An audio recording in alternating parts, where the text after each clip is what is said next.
Bueno, vamos a ver un pequeño vídeo introductorio sobre la historia de la informática.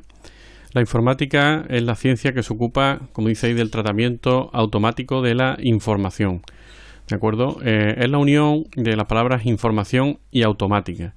Lo importante en este caso es fijarnos en que la información es tratada no de forma manual, es decir, no tratada por personas ni directamente por animales o seres humanos, sino que la maquinaria o una máquina, de ahí viene la palabra automático, trata esa información para exponerla o modificarla o prepararla para que el ser humano sea capaz de entenderla o trabajar con ella.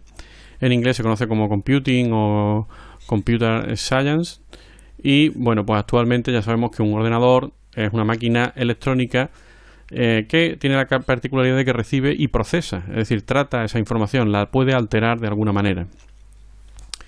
En informática estudiamos distintas eras. La primera, dentro de lo que es la historia de la informática, la era premecánica. En esta era el ser humano utilizaba máquinas rudimentarias para realizar cálculos, como puede ser, por ejemplo, el ábaco, que es esto que estamos viendo aquí, esta máquina.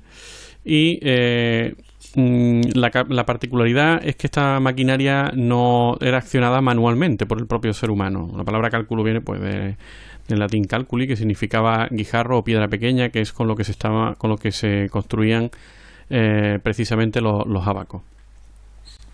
Ya pasando a la era mecánica, en este caso son como calculadoras mecánicas. Aquí tenemos el ejemplo de la pascalina, ¿vale? Y la particularidad de esta maquinaria es que ya la energía que movía las máquinas eran a través de engranajes, ¿de acuerdo? Había una serie de maquinaria que ayudaba al ser humano a accionar esa máquina, ¿de acuerdo?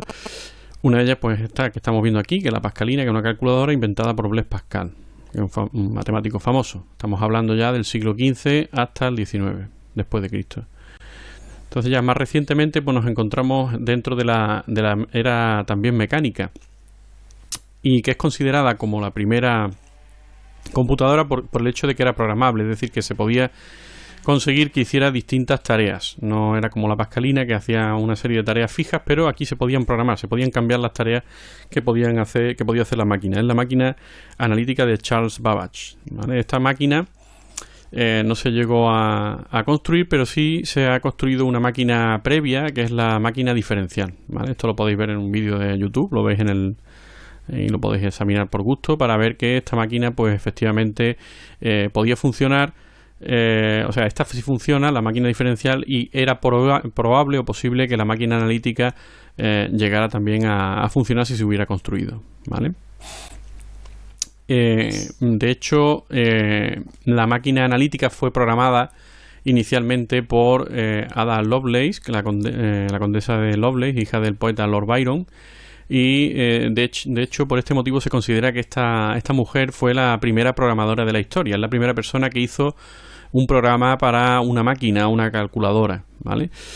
La lástima, bueno, es eso, que la máquina cayó en el olvido, y precisamente fue gracias a los escritos de esto y a alguna serie de investigadores a los escritos de ella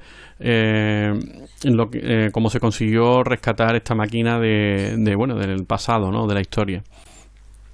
Luego pasaríamos a la era electromecánica. En este caso pues tenemos ya desde mediados del XIX hasta mediados del siglo pasado, del siglo XX. Y en este caso ya la electricidad se utiliza para accionar los mecanismos de las máquinas, en la época de los conocidos como relés. Aquí encontramos pues la máquina tabuladora de Hermann Hollery, que permite a los Estados Unidos realizar el censo de los habitantes de Estados Unidos. Aquí tenemos un esquema de lo que sería un relé. Veis que es un dispositivo que sirve de interruptor, pero controlado por la electricidad. Tenemos una bobina con un electroimán que acciona una lengüeta de metal cuando pasa la corriente por ella. Es decir, al circular la corriente por estas dos bornes, hace que se genere un campo magnético que atrae esta pletina o este trocito de metal y hace que estos dos conectores se junten o se separen. Entonces hace de interruptor, consigue que la corriente pase por estos dos o bien por estos dos, en función de si enchufo, o sea, si hago pasar corriente por aquí o no, ¿vale? Esto es un interruptor, pero en vez de ser controlado manualmente, pues se controla a través de de la corriente, es decir, de la corriente que yo hago pasar por la bobina. Luego pasamos a la primera generación, ¿no?, de la informática, porque los anteriores son eras previas, ¿no? Y ya esto se considera, digamos, que otro es como la prehistoria, y aquí ya aparece propiamente la primera generación. Abarca, como dice aquí, desde mediados del siglo XX hasta nuestros días, y tenemos la primera generación, que surge con la invención de la válvula de vacío, que sirve como lo mismo que el anterior, que el relé, pero un interruptor controlado por electricidad, pero sin ningún elemento mecánico. Si nos vemos o nos fijamos en esta bobina hay movimiento, ¿no?, de las pletinas actuando, pero en las válvulas de vacío son como una especie de bombilla y consiguen que los electrones pasen o no pasen en función de las distintas voltajes o distinta electricidad que coloquen en alguna de las patillas de la válvula, ¿no? Entonces no existe ningún movimiento en su interior. La electricidad no se utiliza para accionar ningún mecanismo y no hay movimiento dentro de ella. Hay luz, de hecho son como una especie de bombillas. Y la máquina más representativa de esta generación es el ENIAC, ¿vale?, construido por Ecker y Mauchly. Luego pasamos a la segunda generación. Aquí el transistor es el elemento que sustituye a la válvula de vacío, siendo un dispositivo que es mucho más pequeño. Aquí tenemos un ejemplo de transistor, aunque puede llegar a tener nanómetros de distancia, o sea, de tamaño. Es mucho más rápido, más pequeño y por tanto pues tiene un consumo eléctrico menor, pero realiza las mismas funciones. Aquí se ve un esquema de cómo funcionaría un transistor. Si esto es un esquema con agua, ¿no?, más o menos una simulación, pero lo podemos ver aquí. Si yo aplico una corriente, una potencia, o sea, un diferencial potencial, es decir, aplico 5 voltios, 10 voltios, una intensidad, o sea, un voltaje superior a 0 en la base, lo que ocurre es que se permite el paso del emisor al colector, ¿vale? Esto lo vemos también aquí en el esquema. Es decir, si no le aplico a la base, no le aplico corriente, pues el interruptor está cortado, no circula corriente. Pero si cerramos el circuito, es decir, si aplicamos corriente a esa base, pues conseguimos que circule la corriente entre el emisor y el colector, que son estos dos bornes que hay aquí, ¿vale? Pasamos ya a la tercera generación, que sería el circuito integrado. Aquí ya en un mismo encapsulado de plástico podemos introducir varios transistores, aparte de otros elementos electrónicos como son resistencias y condensadores. Esto ya es un salto, porque en vez de tener elementos sueltos, pues podemos tener varios elementos muy pegados, muy unidos en un solo encapsulado protegido por plástico, y se graba, se interconecta y se le protege con el plástico.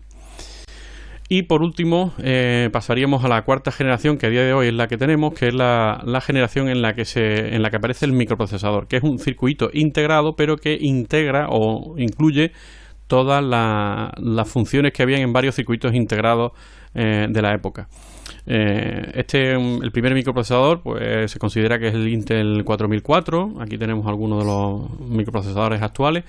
Y esta es, digamos, la generación en donde actualmente estamos, ¿de acuerdo?